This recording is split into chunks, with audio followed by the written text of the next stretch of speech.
Estação UEL.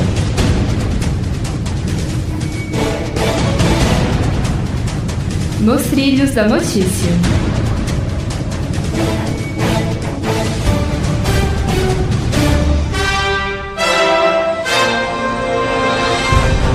Bom dia, Londrina! Hoje é 5 de julho de 2016. Está no ar o Estação UEL.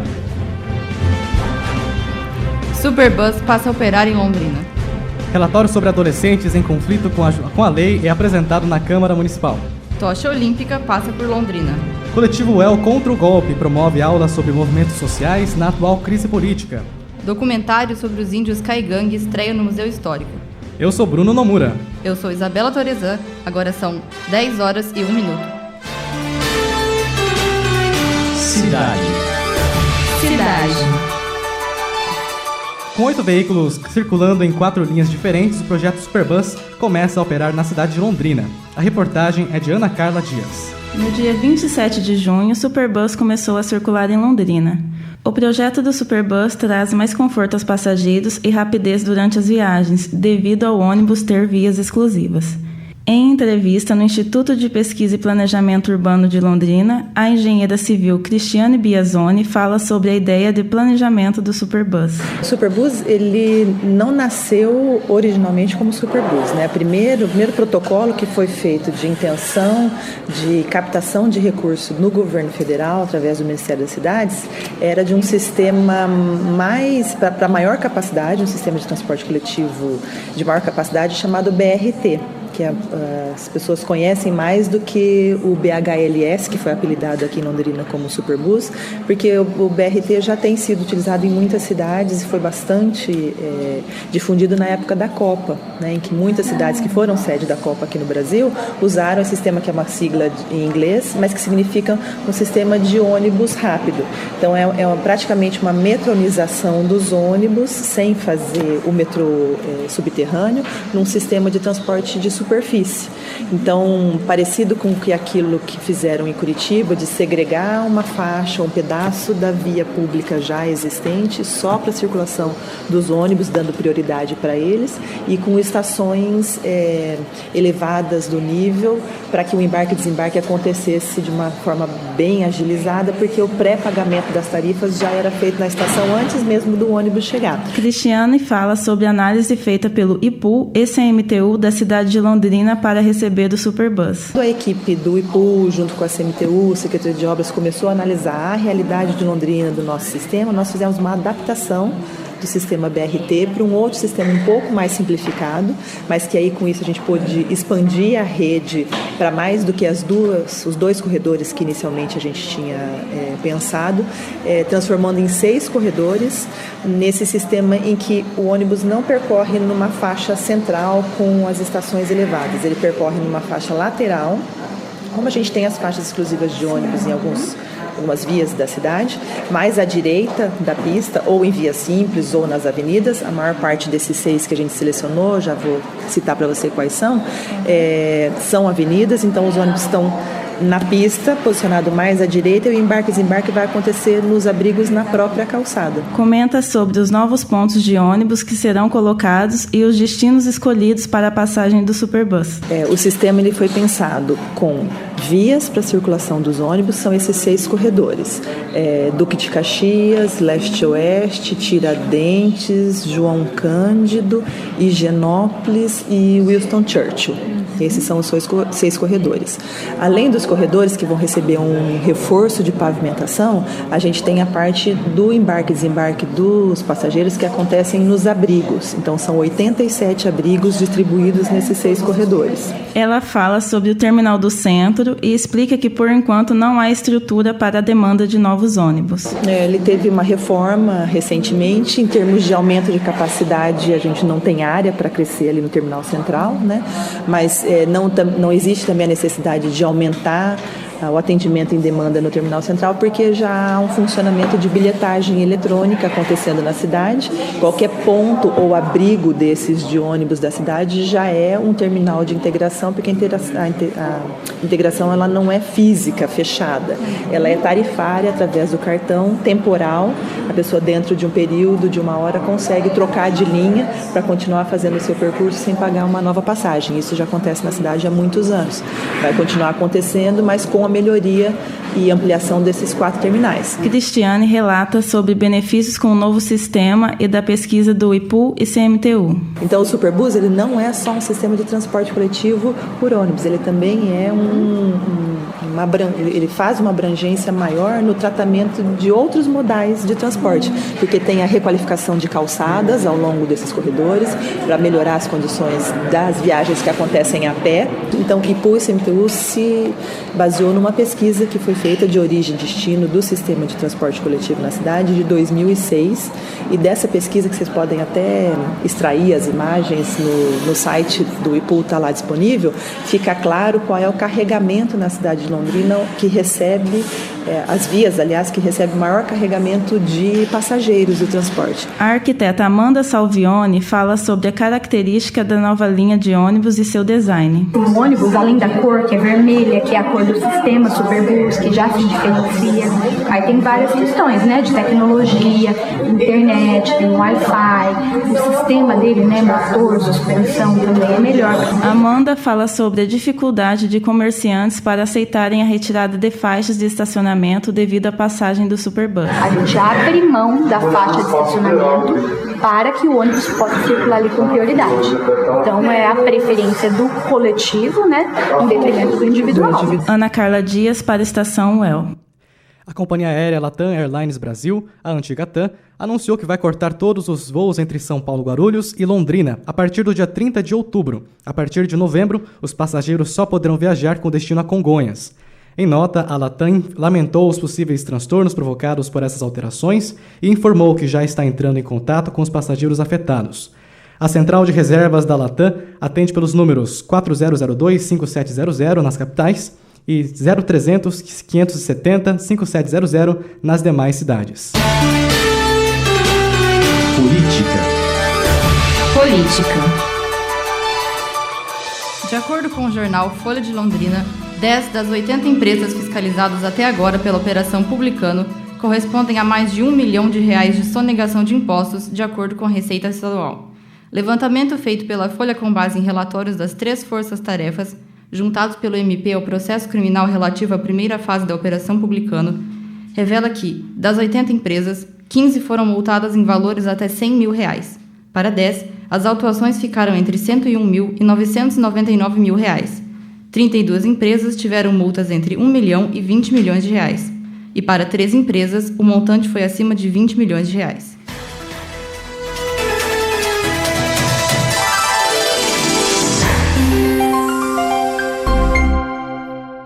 São 10h09.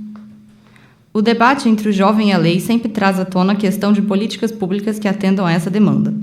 Entretanto, se sabe que o problema social é maior do que se imagina. Pensando nisso, um grupo de alunos e professores da Universidade Estadual de Londrina desenvolveu um projeto que tem por objetivo mapear quem são esses jovens em conflito com a lei. A reportagem é de Fernando Buchhorn. Na quinta-feira foi apresentado na Câmara Municipal de Londrina o relatório sobre adolescentes em conflito com a lei no município.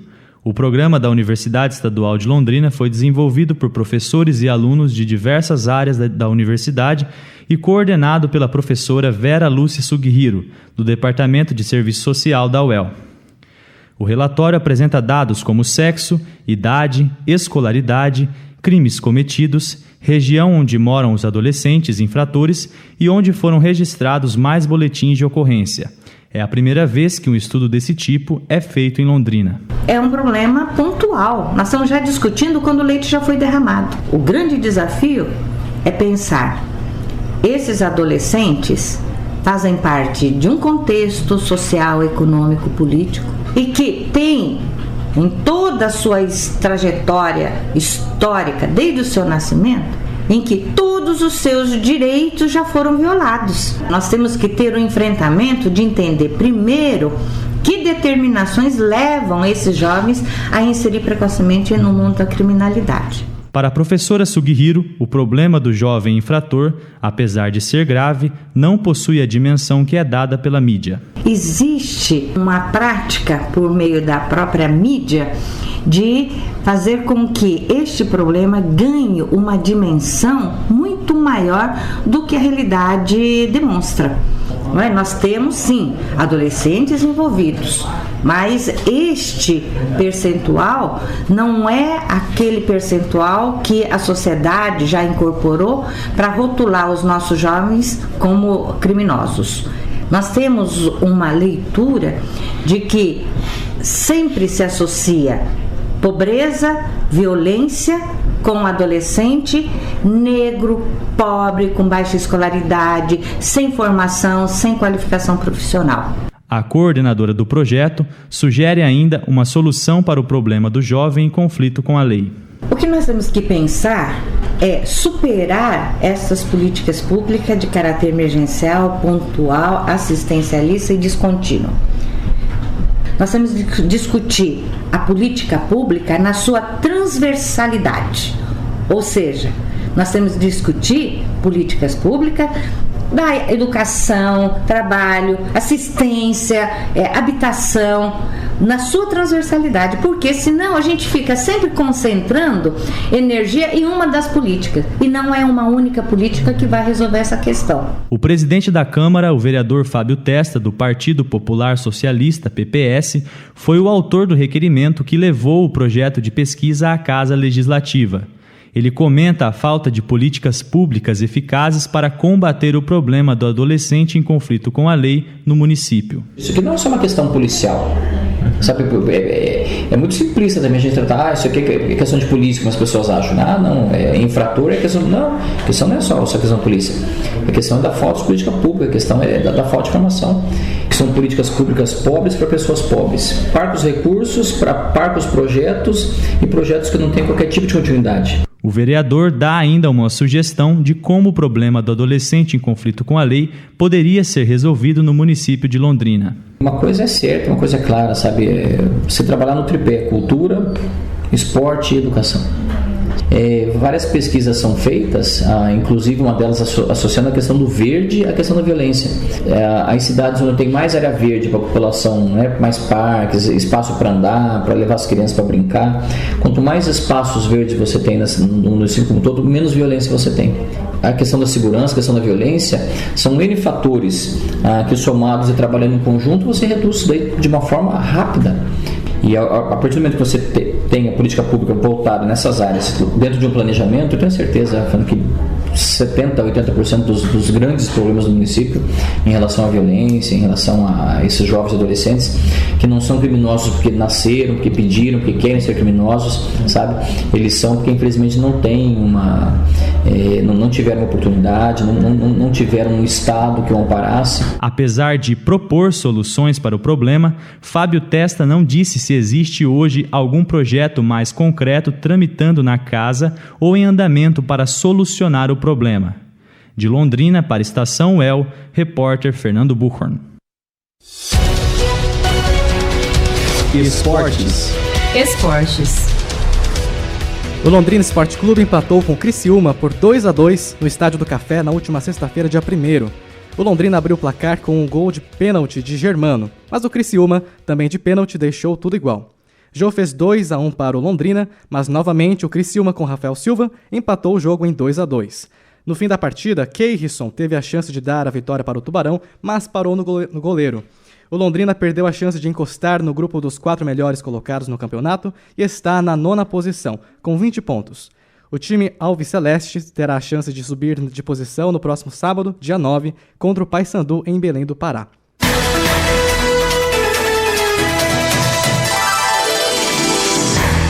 Ainda sobre o Londrina, o diretor executivo Ocimar Bolicenho confirmou o retorno do lateral direito Lucas Ramon para o primeiro time. O jogador estava emprestado para o Santa Cruz desde o início do Campeonato Brasileiro, mas jogou apenas 3 partidas pelo time pernambucano. Por necessidades para a posição do lateral direito, o Londrina entrou em acordo com o Santa Cruz. Lucas Ramon vai disputar a vaga com Igor Bozel, o titular da posição, e com o reserva Raí Ramos. O técnico Cláudio Tencati quer a presença do novo lateral já para o próximo jogo contra o Paysandu, em Belém do Pará, no sábado, dia 9.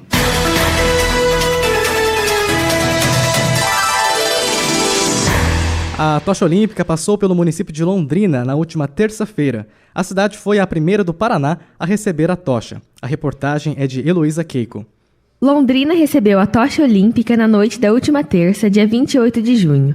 A chama percorreu 13 quilômetros da cidade e foi conduzida por 65 pessoas. Ana Paula Cardoso de Mello, de 34 anos, foi uma das escolhidas para conduzir a tocha olímpica. Aqui em Londrina fomos 65 pessoas que conduziram. Cada uma tem uma história, cada uma estava ali por algum motivo especial. No grupo que eu estava, tinha atletas, tinha pessoas envolvidas no esporte, mas assim, cada um tem a sua história, então cada um tem a sua importância, tem o seu porquê de estar ali, não é aleatório. Então cada um teve o seu momento, cada um teve a sua importância e cada um de nós faz parte daquela chama que vai estar brilhando lá no Maracanã durante todos os Jogos Olímpicos e Paralímpicos. Helena Marcondes, de 50 anos, coordena uma equipe de atletismo e trouxe seus alunos para ver a tocha olímpica. Nós estamos assim, muito emocionados, né? Na ansiedade de ver como é que é, porque a gente só vê na televisão, né? Então estamos aí torcendo muito e querendo ver de perto, né? Segundo o prefeito Alexandre Kiref, o município gastou R$ 44.600 com o evento.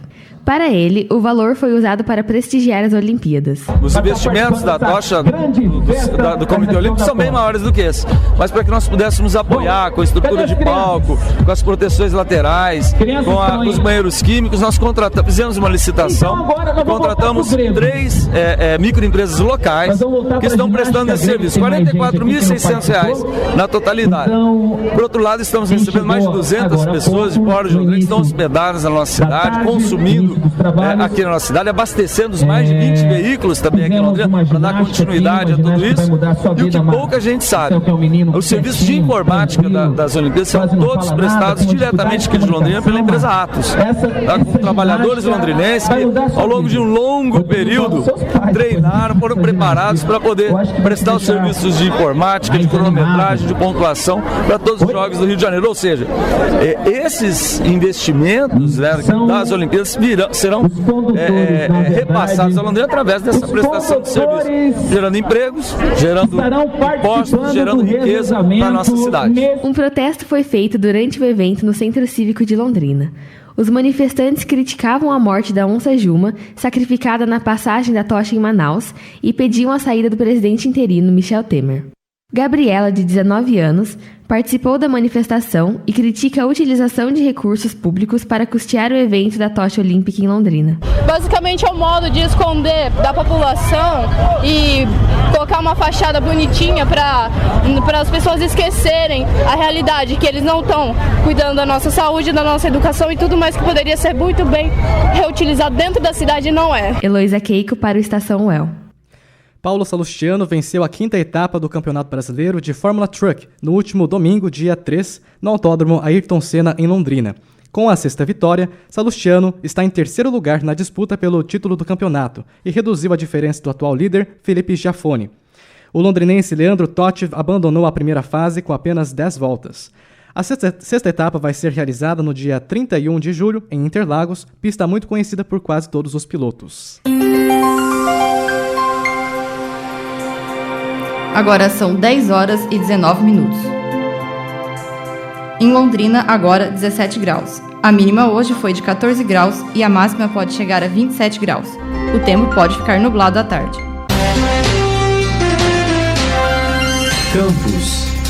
Campus. O coletivo UEL contra o golpe promoveu sua 3ª aula pública no pátio do restaurante universitário. O assunto foi a relação dos movimentos sociais com o atual governo. A reportagem é de Mariana Sanches. O coletivo UEL contra o golpe promoveu na quarta-feira, dia 29, uma aula pública sobre os movimentos sociais na atual crise política. Organizada pelos professores Eliel Machado e Pablo Almada, a aula contou com a participação de José Damasceno. Ele é integrante do Movimento dos Trabalhadores Rurais Sem Terra, o MST, e da Frente Brasil Popular. Em entrevista para a Estação UEL, ele comentou sobre a relação entre universidade e o atual governo.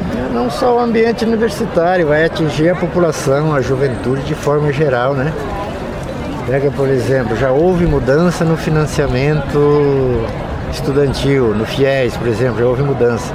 Tanto redução de vagas, quanto a exigência de parâmetro para acessar o financiamento. Mudança no ProUni.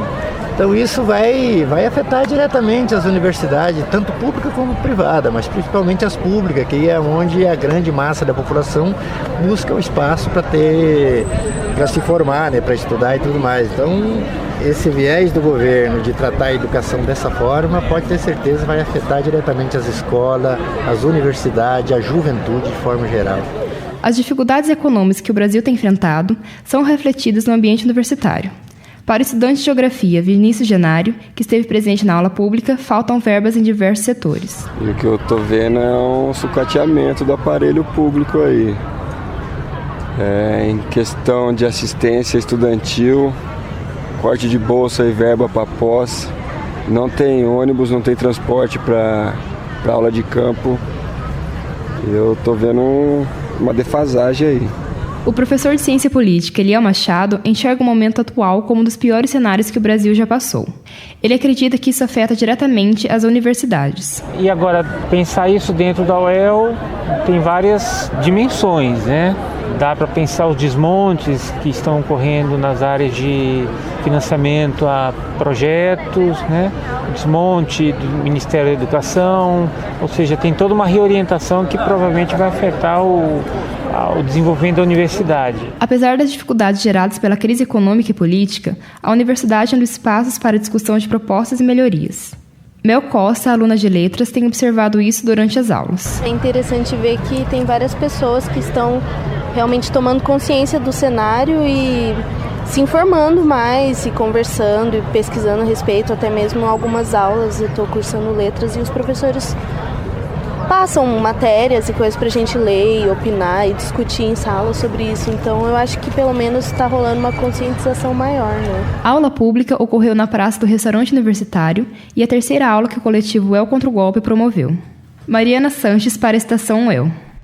A Coordenadoria de Processos Seletivos, a COPS, abre nesta quinta-feira, dia 7, o período para a solicitação de servidores interessados em isenção ou desconto para o vestibular 2017. O benefício é concedido para servidores e dependentes conforme a faixa salarial.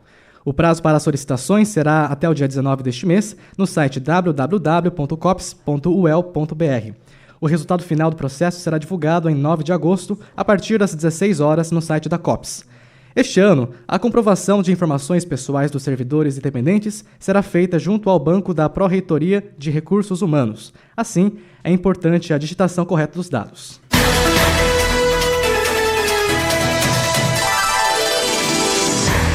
Agora vamos falar com a repórter Mariana Sanches, que está ao vivo do anfiteatro do CCH, com informações sobre a Assembleia do Sindiprol Aduel, que ocorre agora pela manhã. Bom dia, Mariana. Bom dia, Bruno. Estamos aqui com o professor de comunicação da UEL, Manuel Dourado Bastos. Manuel, qual o motivo da Assembleia?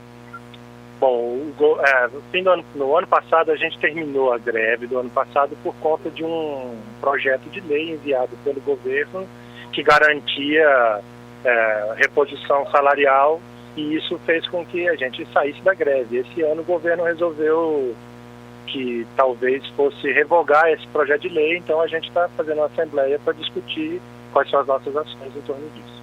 E qual a possibilidade de greve? Bom, se o governo resolver manter essa ideia, é provável que a gente resolva na base da greve. Então ela é real na medida em que o governo continuar descumprindo o acordo feito no ano passado. Obrigado, professor. De nada, tchau! Mariana Sanches para a Estação UEL. Obrigado, Mariana. Cultura. A cultura indígena ganha espaço em Londrina. Na semana passada, o documentário Em Nossa Casa foi exibido no Museu Histórico.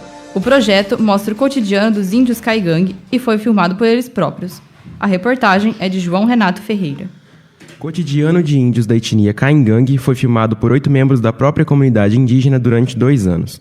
O resultado foi o documentário Em Nossa Casa, feito na terra indígena Apucaraninha. O projeto começou em 2013 e partiu do Centro de Memória e Cultura Caingangue, que tem sede na terra indígena. Além dos caingangues, não indígenas também fazem parte da coordenação do centro.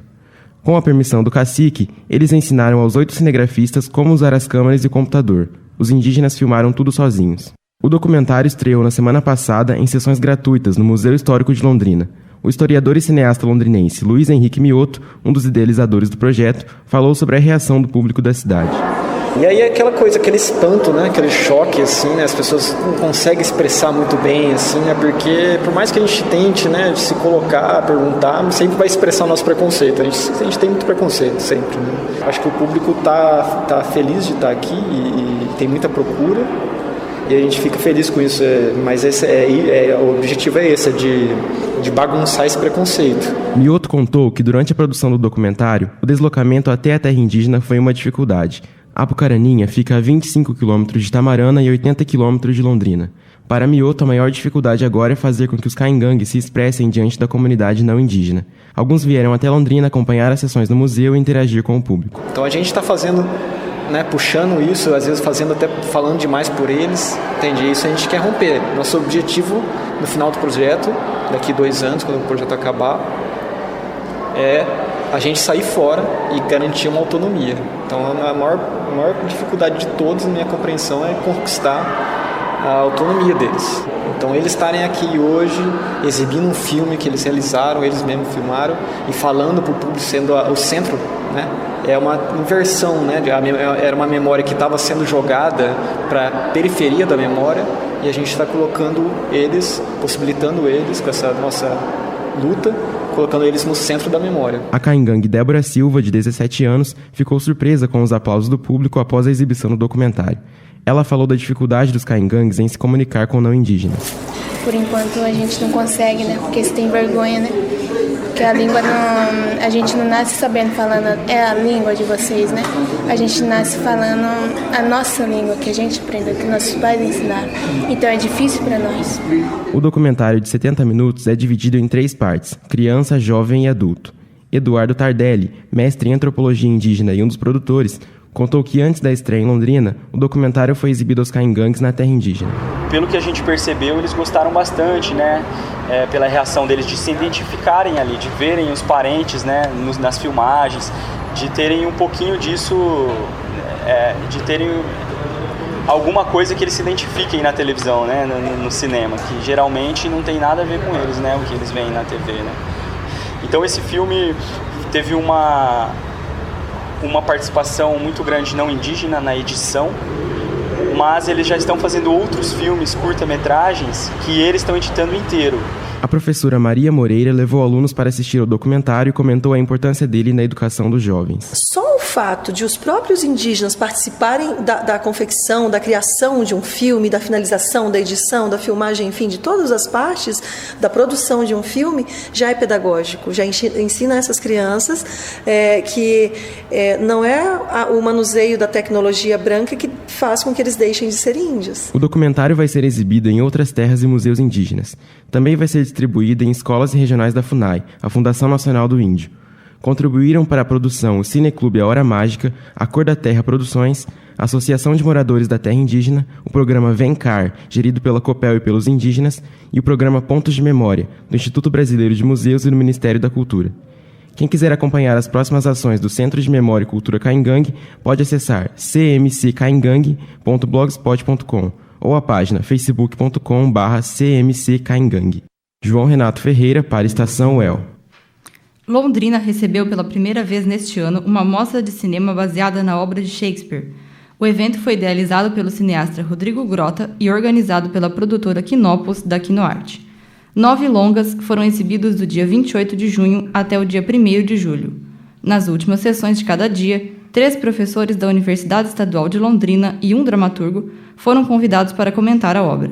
Todas as entradas foram francas. A mostra foi realizada no Centro Cultural SESI, em frente à Concha Acústica. Em 2016, completa-se 400 anos da morte do dramaturgo britânico.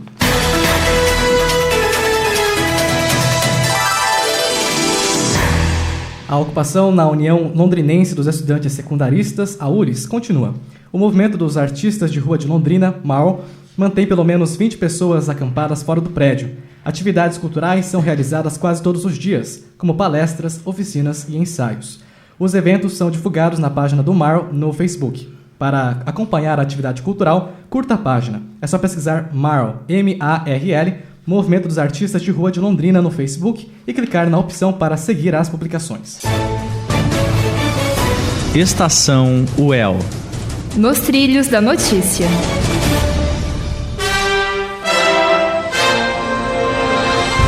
Você ouviu nesta edição: Superbus passa a operar em Londrina.